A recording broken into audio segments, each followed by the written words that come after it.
Hi everyone. Welcome back to a new episode of Tech It's Simple. Today, in this video, I'm going to show you how you can sign up for your Citizen Bank account. Keep watching the video till the end to sign up for your Citizen Bank account. Firstly, download your Citizen Banking application on your device. Open the application. You will be directed towards the interface like this, where you will be asked to enter your user ID and your password in order to log into your account. But since you are a first-time user, what you can do is tap on the Enroll Now option. It will take you to the sign-up page where you need to enter certain criteria in order to start building up your online banking experience at Citizen Bank. There are total 5 steps.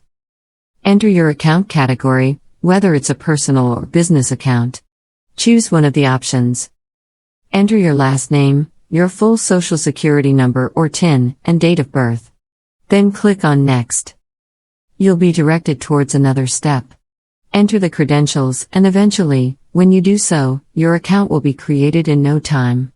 This is how you can sign up for your Citizen Bank account quickly and easily, just in a few steps.